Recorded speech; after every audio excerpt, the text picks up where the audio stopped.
አይምሮአችን የመፍትሄ አካል እንደመሆኑ መጠን የችግራችንም አካል ነው። የሆነ ካምፓኒ የሽያጭ ሰራተኛ እንዲሆኑ ሳይሆን መሰልጠን ያለባቸው ህይወታቸውን እንዲኖሩ መሰልጠን አለባቸው። ለራስ ብለህ ስትሰራ ለሰዎች ትተርፋለህ። መጽሐፍን አንድ ጊዜ ብቻ ማንበብ ህይወትን አይቀይርም። እንደዚህ እንድንሆን አይደለም እኛ የተፈጠርነው። አንተና ይሄ የምታስተናግደው ሰው መካከል ያለው የአመለካከት ልዩነት ነው። ምንም ፍልስፍና የሚባል ነገር የለም። በሽታም በጸሎት ማይድን በሽታ የለም አልኩት። አይ በጸሎት ማይድኑ በሽታዎች አሉ አለ። ፈተና ከፍ ያለ ፈተና ከመጣ ደረጃ ከፍ ብሏል ማለት ነው።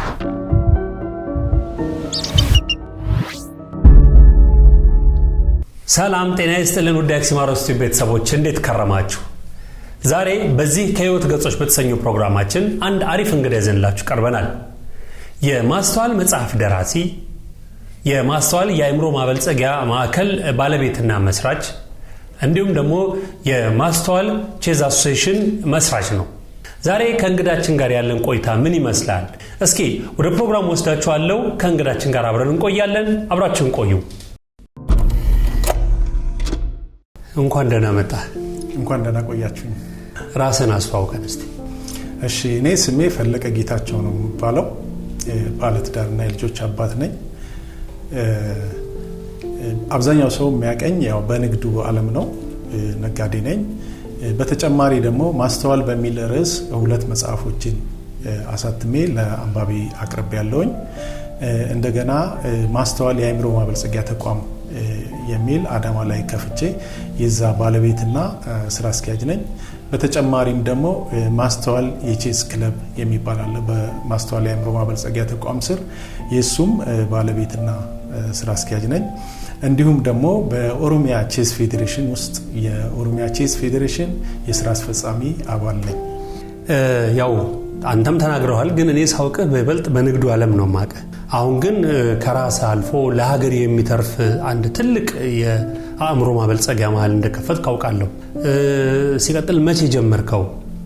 በዛው አያይዘ ደግሞ ምን ፈተናዎች ገጠሙ የሚለውን እስኪ እንጫወታቸው እነዚህን ሀሳቦች።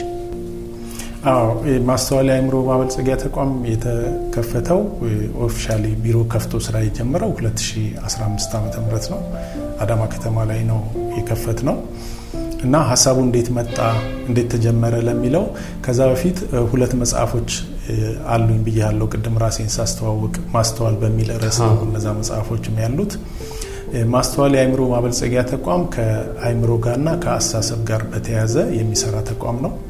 እንዴት ይሄ ተጀመረ፣ ይሄ ሀሳብ እንዴት መጣ ለሚለው እኔ ከመጀመሪያው ጀምሮ ነጋዴ ቢሆንም በንግድ ውስጥ ካወቅኩት ይልቅ ያስተዋልኩት ነው እንዳተርፍ ያደረገኝና ማስተዋል የሚለውን ስም በዛውም ሰዎች ቢያስተውሉ ያለን ዕውቀት ብዙም ያንሰንም ብዬ አስባለሁ። ለመኖር የሚያስችል ዕውቀት ሁሉም ሰው አለው።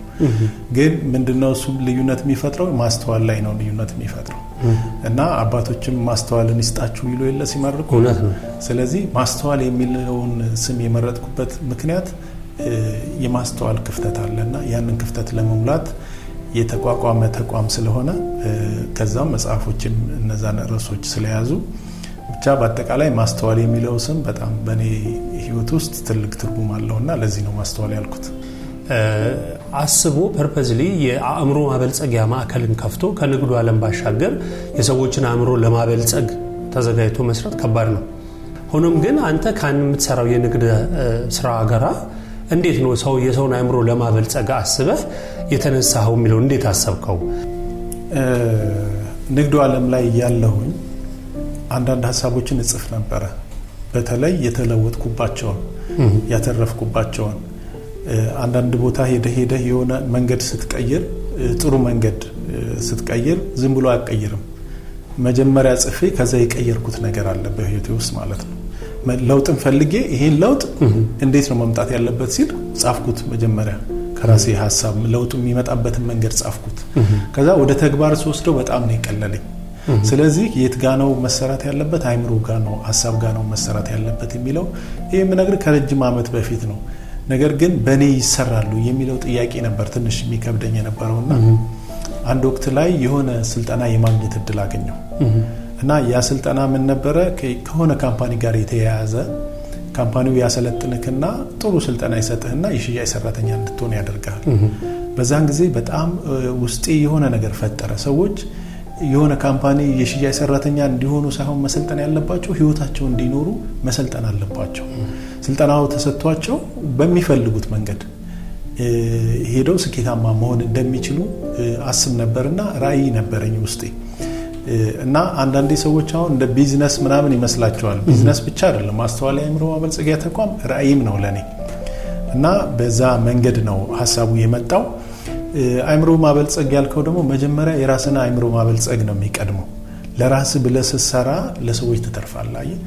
እና በዛ መንገድ ነው ወደዛ የመጣሁት። አእምሮዬ ላይ መስራት ፈልግ ነበር፣ አሳስቤ ላይ መስራት ፈልግ ነበር። አእምሮአችን የመፍትሄ አካል እንደመሆኑ መጠን የችግራችንም አካል ነው። ችግራችን የሚጠነሰሰው አእምሮአችን ውስጥ ነው፣ የትም ቦታም አይደለም። እና ከዛ የተነሳ አእምሮዬ ላይ እየሰራው በመምጣቴ ነው ይህን መንገድ ወደዚህ ልመጣ የቻልኩት። ብዙ ሰው እንደውም በነጋዴነት የሚያቀኝ ሰው አሁን አያምንም። ወላ ማለት መጽሐፍ ጽፍ ያለው ምናምን ስትል እንዴ መቼ ተማርክና ምናምን ነው የሚልክ ማለት ነው። ነገር ግን እኔ ከህይወቴ ጋር አብሬ ያመጣሁት መንገድ ነው ይሄ መንገድ። ከዛ ውጪ መጽሐፎችን አነባለሁ። ስለ አመለካከት ለውጥ የሚያወሩ መጽሐፎች፣ ስለ አስተሳሰብ የሚያወሩ፣ ስለ አእምሮ የሚያወሩ መጽሐፎችን ሆነ ብዬ አነባለሁ እና ከህይወቴ ጋር ደግሞ አዋህዳቸዋለሁ። በዛ መንገድ ነው ማስተዋል የታሰበውና አሁን ያለበት ደረጃ ሊደርስ የቻለው ማለት ነው። ለምንድን ነው መጽሐፍህ የመጀመሪያው መጽሐፍህ ማስተዋል ነው? ሁለተኛው ማስተዋል ነው። የመጀመሪያው የግጥም ስብስብ ነው፣ የግጥም መድብል ነው። የልጅም ስም ማስተዋል ነው በነገራችን ላይ እንዳደረሰ። ኦኬ፣ የልጅም ስም የልጅም ስም ማስተዋል ነው። ምናልባት የቆየ ነው ማለት ነው። ማስተዋል የሚለው ነገር አእምሮ ውስጥም ድሮንም ጀምሯል ማለት ነው፣ ልጅም ከመወለዱ በፊት ማለት ነው። እና ሁለተኛው መጽሐፍ በተለይ ከግጥሙ ቀጥሎ የታተመው የማስተዋል የሚለው መጽሐፍ ምናልባት ከርዕሱና መጽሐፉ በጣም ይጣጣማልን ብዬ አስባለሁና ፈልገው ነው ሁለተኛውን ማስተዋል ያልከው? መቀየር አልፈለክም ነበር የመጽሐፉን ርዕስ? ምክንያቱም ብዙ ሰዎች ቢያነቡት ቢያዩት፣ አንዳንድ ሰዎች መጽሐፍን ከሽፋኑ አይተው የሚወስኑ አሉ። ርዕስ አይተው ይሄ ይሆናል አይሆንም የሚሉ አሉ። አንዳንድ ሰዎች ደግሞ ምንም ቢሆን የሚያነቡ ጠንካራ ሰዎች አሉና ከማስተዋል ውጪ ሌላ ስም መስጠት አልፈለክም ነበር? አዎ፣ በእርግጥ እኔ ሽፋኑ ቢያምር ጥሩ ነው መጽሐፍ፣ ግን ውስጡን አይተው እንዲወዱት ነው እኔ መጽሐፊን ያሰብኩትና የሰራሁት። ነገር ግን ማስተዋል የሚለው ስም ወደፊት የሚቀየር አይመስለኝም። እንደውም እያደገ ይሄዳል እንጂ በተሻለ። ለምሳሌ አሁን ማስተዋል በመጽሐፍ፣ ማስተዋል በተቋም፣ ማስተዋል ደግሞ በሌላ ነገር ሊመጣ ይችል ይሆናል እና የምቀይረው ስም አይሆንም። ለምሳሌ አንተ ብዙ እውቀት ቢኖርህና ማስተዋል የሚጎል ከሆነ ያንን እውቀት ለመጠቀም አትችልም። ብዙ ገንዘብ ብዙ ሀብት ቢኖርክና ማስተዋል ከተሳነክ ለመጥፊያክ ሊሆን ይችላል ሀብቱ። እና ማስተዋል በሁሉም ነገር ውስጥ ለሰው ልጆች አስፈላጊ ነገር ነው። ከዛም የተነሳ ነው ይህን ስም የወደድኩት። በማስተዋል የአእምሮ ማበልጸጊያ ማዕከል ውስጥ ብዙ የሆኑ የአእምሮ ማበልጸግ ስራዎች ይሰራሉና በምን መልኩ ነው የሰው አእምሮ የምታበለጽጉት? በእርግጥ እኛ የሰው አእምሮ ቅድም ነግሬሃለሁኝ ከራሴ ላይ ከመስራት ነው ይሄን ነገር የጀመርኩት። የኔ አእምሮ እንዴት ነው የሚያድገው? አእምሮዬን እንዴት ነው ማበለጽገው? እንዴት ነው ማሳድገው? እንዴት ነው አእምሮዬን ትርፋማ ማድረገው? እንዴት ነው አእምሮዬን ተጠቅሜ ጤናማ መሆነው? እንዴት አእምሮዬን ተጠቅሜ ጥሩ ማህበራዊ ግንኙነት የምፈጥረው የምለው ነገር ላይ ነው የሰራሁት። እና አሁንም ቢሆን ሰዎች እኔ የደረስኩበት ደረጃ እንዲደርሱ አእምሮአቸውም እንዲበለጽግ የምንነሳው ከራሳቸው አስተሳሰብ ነው። ማንም ሰው ወደ ተቋም ሲመጣ የምንነሳው ከሱ አስተሳሰብ ከራሱ ከሰውየው ነው። አለበለዚያ ከኛ ደረጃ ሲታይ ላይጣጣም ይችላል። ለውጥም ደግሞ አያመጣም። ለውጥ የሚያመጣው ሰው ምንም የአስተሳሰብ ደረጃ ይኑረው አንድ ሰው ወደኛ ሲመጣ ከሱ ከራሱ አስተሳሰብ ተነስተን ከዛም በኋላ በምንሰራው ስራ እያደገ ይመጣል ማለት ነው። ለዚህ ነው ሰው መወዳደር ያለበትም ከራሱ ነው የሚባለው። ሰውየው ለውጡን ሲያይ መጀመሪያ ይዞት የመጣው እና ከዛ በኋላ የሚመጣውን ለውጥ እያየን በዛ መልኩ ነው አእምሮ የሚበለጽገው። የሚገርመው ነገር አንድ መመሪያ አለን እኛ። አንድ ሰው ወደኛ ሲመጣ የሆነ መፍትሄ ፈልጎ የሆነ ለውጥ ፈልጎ ነው የሚመጣው እና ሲመጣ ወይ ተቸግሮ ሊሆን ይችላል ያ ሰው፣ ወይ ተበሳይቶ ሊሆን ይችላል፣ ወይ ከባድ ችግር ይዞ መጥቶ ሊሆን ይችላል። ከቢሮአችን ግን ሲወጣ እየሳቀ መውጣት አለበት። ይሄ መመሪያችንም ነው ደግሞ እየሆነም ያለ ነገር ነው። ሰው በመጣበት ስሜት ተመልሶ ከቢሮ አይወጣም። 10 ደቂቃም 20 ደቂቃም ቢያወራም እንኳን ማለት ነው። ያ ምንድነው እሱ አንደኛ እኛ ራሳችን ላይ የሰራነው ነገር ሰው ላይ ይጋባል፣ ሰውየው ላይ ይጋባል። ሰውየው ምንም አይነት ችግር ይዞ ይምጣ እኛ ጋር መጥቶ ሲያወራ ያ ኢነርጂ ይጠፋል። ይዞት የመጣው ኢነርጂ ከሱ ጋር አይቆይም እና ሰዎች ያንን ነገር ከተከተሉት በተጨማሪ ደግሞ በጣም ቀላል ስራ ነው።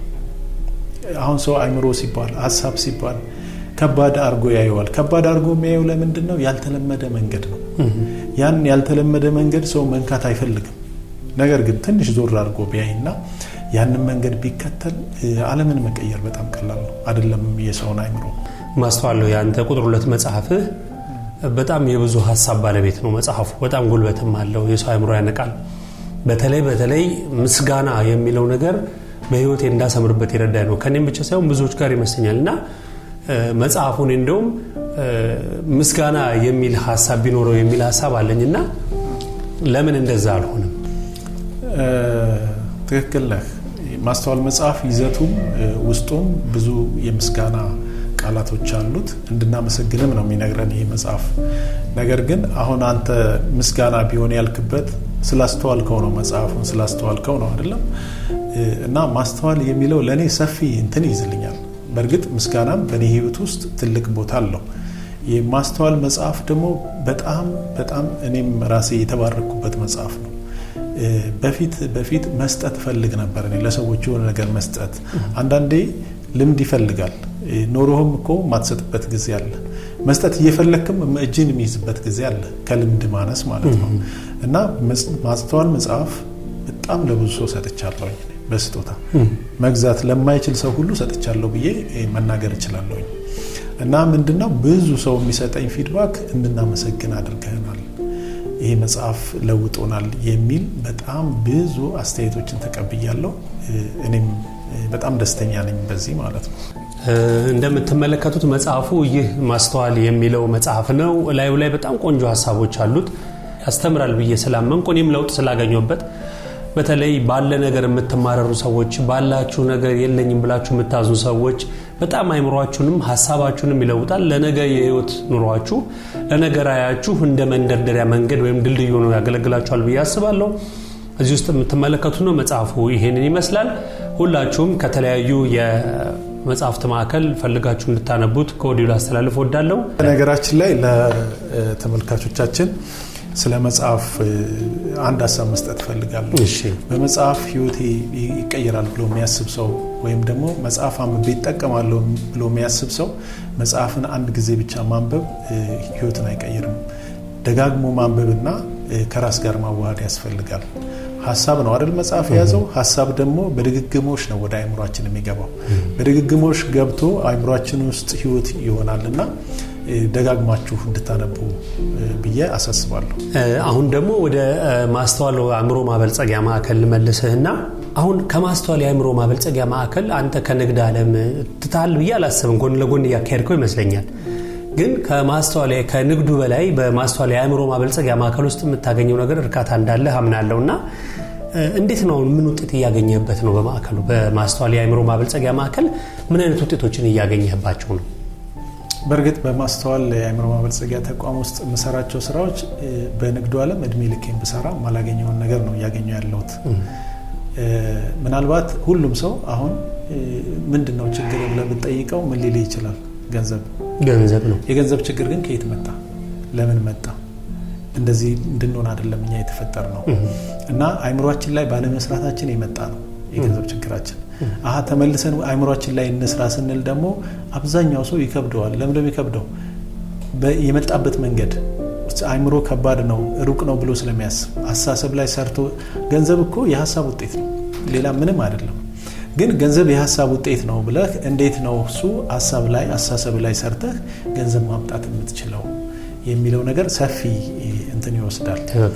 እና ያ ስለሆነ እኔ በማስተዋል የአእምሮ ማበልጸጊያ ተቋም ያገኘሁት በገንዘብ የሚለካም አይደለም፣ በጣም ብዙ ነው። ከዛ ውጪ ቅድም ያልነገርኩ ነገር ማስተዋል የአእምሮ ማበልጸጊያ ተቋም የሚሰራቸው ስራዎች አሉት የራሱ። አንደኛ ያው በማማከር ነው፣ እንደገና በማሰልጠን፣ በሶስተኛ ደረጃ ደግሞ የማስታረቅ አገልግሎት እንሰጣለን። እና በጣም አሁን ማስታረቅ የሚሰጠውን ደስታ በገንዘብ በፍጹም ልትለካው አትችልም። እኛ አስታርቀንም ገንዘብ አንቀበልም መቼም ቢሆን። ግን ሰዎች ወደኛ መምጣት ሲያስቡ ገና ለመታረቅ ወስነዋል አይደለ? ማስተዋልን ሲያስቡ ገና ለመታረቅ ወስነዋል። ለመታረቅ የወሰነን ሰው ደግሞ ማስታረቅ አይከብድም። ሰዎች ደግሞ ሐሳባቸው ይጣላል እንጂ ሰዎች አይጣሉ።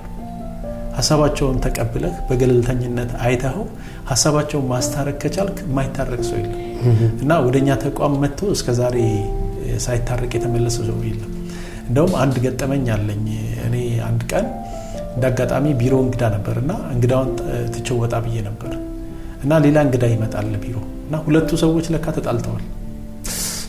የመጡት ግን ለተለያየ ጉዳይ ነው እና እኔ ስመጣ ዝም ብለው ቁጭ ብለዋል። እዛው ጉዳዩ ተነስቶ ታርቀው ወጡ ብለህ ታምናለህ? በእውነት እውነቴን ነው። በጣም ደስ ይላል። በጣም ደስ የሚል ነው። እና ምንድነው አንድ ነገር ሁሉን ነገር አንተ አትሰራም። ሐሳቡን ካመጣህ ግን ሐሳቡ ራሱ ብዙ ነገር ይሰራል። ሐሳቡን ይዞ መቆየት ከቻልክ ሐሳቡ ራሱ ብዙ ነገር ይሰራል። ሐሳቡን ይዞ መቆየት ከቻልክ ሐሳቡ አንተን ይሰራል። እስቲ መልካም ሐሳብ ይዘህ እስቲ ለአንድ ወር ቆይ፣ ከዛ በኋላ ውጤቱን ታየዋለህ። ምንም ነገር ሌላ ሳሰራኮ ማለት ነው። እና በከባድ መንገድ ስለለመድን ቀላሉን መንገድ አንደፍረው እና የሚሆንም አይመስለንም። እና አመለካከት ማለት እኮ ለህይወት ያለን እይታ በቀላሉ የሁላችንም አንድ አይነት ነው አይደል? የተለያየ የሆነ ሰው አምጥታ አሁን ህይወት እንዴት ነው ምናምን ብትለው በጣም ስለ መከራ ስለ ፈተና ስለ ምናምን ሊያወራልክ ይችላል። የሆነ ሰው ደግሞ መጥቶ በጣም አመስግኖ ህይወት በጣም አስደሳች ናት፣ በጣም ጥሩ ናት እና ህይወት በጣም ቀላል ነች ምናምን እያለ ሊነግር ይችላል። የነዚህ የሁለቱ ሰዎች እንትን የአመለካከት ልዩነት ነው። አመለካከት ልዩነት፣ ሌላ ነገር የለም። እና አመለካከት ህይወትን ይቀይራል። ሰው መቀየር ካለበት መጀመሪያ አመለካከቱ ነው መቀየር ያለበት። አመለካከትን ለመቀየር ግን ከባድ ስራ ሳይሆን ተደጋጋሚ ስራ፣ ቀጣይነት ያለው ስራ፣ ተከታታይ ስራ ቀለል አድርጎ መስራት ያስፈልጋል። እንደዚህ ነው። ምናልባት አሁን ድንገት አንተም ያነሳኝ ገጠመኝ ያለ በምታስተምርበት ወይም የአእምሮ ማበልጸጊያ ማዕከል ውስጥ በጣም በቃ በህይወትህ ብዙ ለውጦችን ያገኘባቸው ትምህርቶች አሉ። ምክንያቱም የሚያስተምር ሰው ሁሌ ተማሪ ነው። የተማርክባቸው ነገሮች ይበልጣሉ ብዬ አስባለሁና ምናልባት ለተመልካች ይሆናል የምትለው የምትወደው የገጠመ ታሪክ ካለ እንደው ብታጫውተን። እኔ አሁን የተለየ ገጠመኝም ባልልህ ሁሉም ነገር አስተማሪ ነው። ለምሳሌ አንድ በጣም የተቸገረ ሰው መጥቶ ቢያወራክ ያ ሰውዬ ለምን እንደተቸገረ በደንብ ትማርበታለህ አንተ። አንድ በጣም የተመቸው ሰው መጥቶ ቢያወራክ ለምን እንደተመቸው ከዛ ውስጥ ትማርበታለህ። አንድ ገንዘብ ምንም የሌለው ሰው ቢመጣ አንተ ጋር ሲያወራ ለምን ገንዘብ እንደሌለው ያ ሰው እንዴትስ ገንዘብ ማግኘት እንዳለበት ሁሉ ይታያል። አንድ ደግሞ ገንዘብ በጣም ኖሮት ግን ማስተዳደር ያልቻለ ሰው ቢመጣ አንተ ጋር ያ ሰው ለምን ማስተዳደር እንዳልቻለ በደንብ ይታያል። እና ብዙ ጊዜ ሰዎች በተለይ አሁን በንግድ ላይ ያሉ ሰዎች በስራቸው ይጠመዱና ራሳቸውን ይረሳሉ። እና ራሳቸው ላይ መስራት ንግዳቸው እንደሚያስተካክል ስራቸው እንደሚያስተካክል ብዙ ያስተካክልናቸው ሰዎች አሉ። እና ማዳመጥና ሰዎቹ ራሳቸውን መስጠት ነው የሚያስፈልገው። እኛ የምንሰራው በሰዎቹ በራሳቸው አይምሮ ላይ ነው፣ በራሳቸው አስተሳሰብ ላይ ነው። ከኛ የምንጨምረው ሀሳብ ብቻ ነው፣ ሌላ ነገር የለም። ሀሳብ ግን እንደሚለውጥ ራሱ ማየት ቀላል ነገር ነው፣ ትልቅ ነው፣ በጣም ትልቅ ነገር ነው። እና ይሄንን ተምሬበታለሁ። ከመጣብህ እንግዶች አሁን እንግዶች ይኖራሉ ብዙ ከአንተ ጋር መጥተው አእምሮአቸውን ለማበልጸግ የሚመጡ አንዳንዶቹ በአንድ ቀን ለውጥ የሚፈልጉ አሉ። አንዳንዶቹ ዛሬ ጀምረው በቃ ጨዋ የሆኑና ከሆነ ቀን በኋላ ስልችት ብላቸው የሚያቆሙ ሊኖሩ ይችላሉ። ግን ውጤት ተኮር ሰርቼበታለሁ በጣም ለውጥ አምጥቼበታለሁ የምትለው አእምሮ ማበልጸጊያ ማዕከሉ መጥተው ጥቅም ካገኙ ብዙዎቹ ከነዛ መካከል ውስጥህን እርካታ የሰጠህና በጣም ከጠበቅከው በላይ ሰክሰስ ላይ ደረሰልኝና በጣም ደስ የሚል ብለህ የምታነሳው ወጣት ካለ? በእርግጥ ተቋሙ ከመከፈቱ በፊት አንድ ገጠመኝ አለኝ። የሆነ ሆቴል ሄድና እየተስተናገድኩ እያለ አስተናጋጁን ለካ አወራዋለሁ እና ተቋሙን ከመከፈቱ በፊት እኔ ስለ አመለካከት ለውጥ፣ ስለ አእምሮ፣ ስለ አስተሳሰብ ነው ማወራው እና አወራውና እኔ እንዳወራሁት አላስታውስም። የሆነ ቀን ከሰው ጋር ሂጄ ቁጭ ብዬ እያለን መጥቶ በሚያስደነግጥ ሁኔታ ባንተ እኮ ነው ህይወቴ የተቀየረው ምናምን አለኝ። ከዛ ምንድነው ምናምን ስለው ባንተ እኮ ነው ልጆቼ እንጀራ ይበሉት እያልኩ ነው ምናምን አለኝ። እኔ ግራ ገባኝ፣ ረስቼዋለሁ ከብዙ ሰው ጋር ስለማወራ። እኔ መኪና ላይም ሊፍት ከሰጠው ለደቂቃዎች ከተገናኘን ካንተ ጋር ለወቅህም አለወቅህም ስለ ለውጥ ነው ማወራውና ከዛም በኋላ አብሮኝ የነበረ እስቲ በደንብ አዳምጠው የሚናገረው ነገር አለው ይሄ ልጅ አለኝ። ከዛ ምንድነው እሱ ግን አይቆጡም ምናምን ስለው አራኔ የፈለጋቸውን ይበሉኝ እኔ አንድ ቀን መተህ እዚህ ጋር አንተና ይሄ የምታስተናግደው ሰው መካከል ያለው የአመለካከት ልዩነት ነው አስብ እና አመለካከትህን ብትቀይር ነገ እንደዚህ ቁጭ ብለህ ትዝናናለህ ብለኸኝ ሄድክ። ከዛ ለ3 ቀን እንቅልፍ አልተኛውም ማለት ምንድነው ያለኝ ነገር ምንድነው አመለካከት ምንድነው መቀየር የምችለው? ከዛ በኋላ አይ ቆይ አሁን እጄ ላይ ባለው ገንዘብ ጋሪ መግዛት እችላለሁ እያሰብኩኛል። ከዛ ጋሪ ገዛውና እዚህ እስከምመጣ ድረስ መስራት ጀመርኳል። ገንዘብ ማግኘት ጀመርኳል። ከዛ እዚህ ስመጣ ጋሪው ስራ ይፈታልና ስለዚህ ለምን ሰው አልቀጥርም ብዬ ጋሪው ላይ ሰው አስቀጥሬ መስራት ጀመርኳል። ከዛም በኋላ ጋሪው 2 አረኩታል። ከዛ በቃ ሐሳብ በሐሳብ ላይ እየመጣልኝ አሁን እንደውም እዚህ ስመጣ ስራ እየፈታሁ ነው አለኝ። ኦኬ እና ታዲያ ለምን አትለቅም አልኩት። ይሄንን ከገባ ይሄን ከተረዳ በቃ አመለካከት እኮ ማለት ይሄ ነው። ሌላ ቦታ የተሻለ ነገር መስራት እየቻልክ አየህ እዚህ መተህ ስራ ፈትቼ እየዋልኩ ነው የምትለው ቦታ ትውላለህ ምናምን ስለው ስራውንም ለቋል። ከዛ በኋላ ባገኘ ቦታ ሁሉ በጣም ነው እንትን የሚያደርገው። ብዙ ነገሩ ተቀይሯል። በጣም ብዙ ለውጥ ያየሁት በሱ ነውና የሚገርም ሊያውም በትንሽ ደቂቃዎች ውስጥ 30 ደቂቃ በማይሞላ ንግግር ህይወቱ የተቀየረ ሰው አውቃለሁኝ። በጣም ደስ ይላል። በጣም ደስ ይላል። ግን ይሄ ነገር እኔ ምን አስባለሁ አንተ በነገርከው ውስጥ መቀየርን ሰው አምኖ ካልተቀበለ በውስጡ እምነት ከሌለው ይቸግራል ማለት ነው። ይሄ ሰውዬ በዛች ደቂቃ ውስጥ አንተ ያልከውን ሐሳብ ነው ብሎ አምኖ በመቀበሉ ምናልባት ማስተዋልን አምጥቶለታል ማለት ነው። ስለዚህ አምኖ መቀበል በራሱ አንዳንድ ሰዎች ምንድነው አምኖ መቀበሉ ውጤት ላይ ያደርሱታል ብዬ አስባለሁ። አንዳንድ ሰዎች አያምኑ ያም ይመስለኛል አይምሮ ላይ ሙግት ፈጥሮ ቶሎ ወደ ውጤት እንዳይሄዱ የሚያደርጋቸው እንትን ነው የሚሆነው። ብዙ ሰው ወዲያው ይቀየራል። 30 ደቂቃ አውርቼ ማንም ሰው ይቀየራል እርግጠኛ ሆኜ የምነግርህ 30 ደቂቃ የለውጥ ስሜት ውስጡ ይመጣል። ደስ የሚለው ስሜት ይመጣል እና ያንን ይዞ መቆየት አይችልም ሰው። ያንን ይዞ የት ነው የሚሄደው? ማህበረሰብ ውስጥ ነው የሚሄደው። ማህበረሰብ ውስጥ ሲሄድ ምንድነው የሚያደርገው? የተለመደው ጨዋታውን ነው የሚጫወተው። የተለመደው ወሬውን ነው የሚያወራው። ከንግግርህ ጀምሮ መቀየር መቻል አለበት። ከውሎህ ጀምሮ መቀየር መቻል አለበት። እያንዳንዷ ነገር ድምር ውጤት ነን እኛ እና ያንን ነገር የማስቀጠል ለውጡን እኮ በቃ ፊል አድርጎታል ሰው ተረድቶታል። ይዞ የመቆየት የማስቀጠል ተመልሶ የተለመደ ነገር ውስጥ የመግባት እዛ ከገባ ደግሞ ወደ አንተ መመለስ ይከብደዋል። ታውቃለህ እንደዚህ አይነት ነገር ነው እንጂ ያለው በጣም ቀላል ነው። በጣም ሰው አሳሰቡን ቀይሮ ህይወቱን መቀየር በጣም ቀላል የህይወት መንገድ ነው። አንዳንድ ሰዎች ደግሞ ፍልስፍና ምናምን የሚመስለው ሰው አለ። አይደለም፣ የማስተዋል ልዩነት ነው። የመረዳት መጠናችን ነው የሚለያየው እንጂ እዚህ ምድር ላይ ፍልስፍና የሚባል ነገር የለም። ታውቃለህ አይደለም? ምንም ፍልስፍና የሚባል ነገር የለም። አንድ ሰው ከኔ የተሻለ አስቧል ማለት ነው የሆነ የተለየ ነገር ካመጣ እና የተለየ ነገር ስታመጣ ማህበረሰብ ውስጥ ፍልስፍና ነው ይሄ በሪል ህይወት ማይታይ ነው ምናምን የሚባል ነገር አለ። ለዚህ ነው እኮ ህይወታችን ማይቀየረው። ሪሉማ ሪል ነው መልሶ ያንኑ ነው የሚፈጥረው። ሐሳባችን ውስጥ ግን የተለየ ነገር ስንፈጥር ሪሉን መቀየር እንችላለን። እና ብዙ ጊዜ ሰዎች ማይረዱት ሐሳብ የእውነታውን ዓለም መቀየር እንደሚችል አይረዱ። እና የምናስበው ደግሞ ምንድነው? ከእውነታው ዓለም ተነስተን ነው የምናስበው። ከእውነታው ዓለም ለየት ያለ ነገር ወይም አደግ ያለ ነገር ማሰብ ካልቻለን ያንኑ የእውነት ዓለም እየደገምን እንኖራለን ማለት ነው። ማስተዋል የአእምሮ ማበልጸጊያ ማዕከልን አንተ በቀጣይ ምን ደረጃ ማድረስ ትፈልጋለህ? ማስተዋል የአእምሮ ማበልጸጊያ ተቋም በዓለም ላይ ለውጥ እንዲያመጣ ነው የምፈልገው። ደግሞ ያመጣልም። ለምን አሁን ባሰብኩት ደረጃ ላይ ነው ያለው ተቋሙ።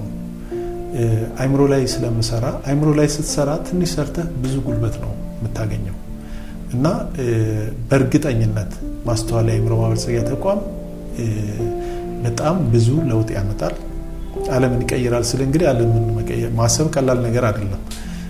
ነገር ግን ይሄ ነገር ይሆናል። ሰዎች የተሻለ ደረጃ እንዲደርሱ ምን ትመክራቸዋለህ? አሁን የተሻለ ደረጃ የሚለው ነገር ሰዎች የተሻለ ደረጃ እንዲደርሱ መጀመሪያ የተሻለው ደረጃ ምንድነው የሚለውን ነገር ግልጽ ማድረግ ያስፈልጋል። ለምን ቀደም ብያለሁ፣ ሰው ከራሱ አስተሳሰብ ነው የሚነሳው። የተሻለ ነገር ማለት ዛሬ የሆነ ነገር መቀየር ከቻልክ ላንተ የተሻለ ነገር ነው እና ሁሉ ጊዜ በለውጥ ሂደት ውስጥ ከኖሩ የተሻለ የሚባል ነገር ላይ ይደርሳሉ። የተሻለ ነገር ኢንዲንግ ስለሌለው መጨረሻ የለውም ታውቃለህ አይደል? እንደየማንነታችን ነው እንጂ የሚለካው የተሻለ የሚባለው ይሄ ነው የተሻለ ተብሎ የተመደበ ነገር የለውም። ነገር ግን አሁን ካለውበት ለውጥ ካመጣሁ ነገ ያ ለኔ የተሻለ ነው እና እንደዛ እንዲሆን ሁሉ ጊዜ በለውጥ ሂደት ውስጥ ቢሆኑ የተሻለ ህይወት መኖር ይችላሉ ብዬ አስባለሁ። ምክንያቱም ስለ አንድ ሰው አይደለም እናወራው። ስለ አንድ ሰው ብናወራ አሁን ነገ እዚህ ቦታ እንዲደርስ ዘላለም ይሄን ማድረግ አለበት ልክ ይችላል። ትክክል። እንደ አስተሳሰብ ግን ሰው ካለበት አስተሳሰብ ካለበት ደረጃ ተነስቶ በለውጥ ሂደት ላይ መጓዝ ከቻለ ማንም ሰው የሚፈልገው ቦታ የሚፈልገው ትልቅ ደረጃ ላይ መድረስ ይችላል። በእርግጥ እዚህ ላይ ለውጥ ሲባል ለውጥ የራሱ ፔን አለው። ዝም ብሎ ለውጥ አይገኝም። አሁን ከነበረህ አዋዋል ከነበሩ ጓደኞች ከነበረ አስተሳሰብ ከነበረ ጨዋታ ስትወጣ ዝም ብሎ አይደለም፣ ፔን አለው የራሱ ፔን እና ሰዎች ያችን ፔን እንድትነካቸው አይፈልጉም። ያችን ማለፍ አይፈልጉም። የበለጠ ደግሞ ከፍ እያልክ ስትሄድ ደግሞ ፈተናዎችም ከፍ ይላሉ እና ከፍ ሲሉ እያደግክ መሆንን ማትረዳ ከሆነ ፈተና ውስጥ ነኝ ብለህ ትወድቃለህ። ነገር ግን ፈተና ከፍ ያለ ፈተና ከመጣ ደረጃ ከፍ ብሏል ማለት ነው። ከፈተናው በፊት የሚኖረው ማንነት ከፈተናው በኋላ አይኖርም። ሌላ ማንነት ሌላ የተሻለ ማንነት ነው የሚኖርክ እና ያችን መንገራገጫዋን ትንሽ ናት፣ እሷን ብዙም አይደለም። እሷን ማለፍ ከቻሉ ሰዎች በህይወታቸው ለውጥ ይከናወናል፣ ምንም ጥርጥር የለውም። እና ለውጥ ማለት የሆነ በቃ ዝም ብሎ የደስተኛነት ህይወት ስሙዝ የሆነ ምንም ነገር ችግር የማይነካው ምናምን አይደለም። ይሄን ነገር መታወቅ አለበት።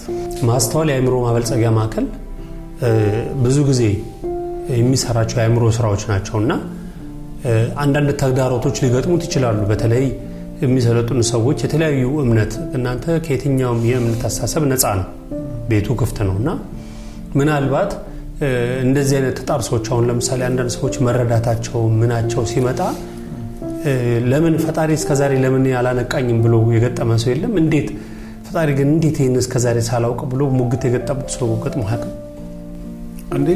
ቆይ የሚልህ ሰው አለ። ቆይ እኔ ለልጆቼ እግዚአብሔርን እንዲፈሩ ብቻ ነው ማስተማር የምፈልገው የሚልህ ሰው አለ። እግዚአብሔርን እንዲፈሩ እኮ ምን ያስፈልጋል? አእምሯቸው ጤናማ መሆን አለበት አይደል? አስተሳሰባቸው ማደግ አለበት። ከዛ ነገር ጋር አስተሳሰባቸው መቃኘት አለበት።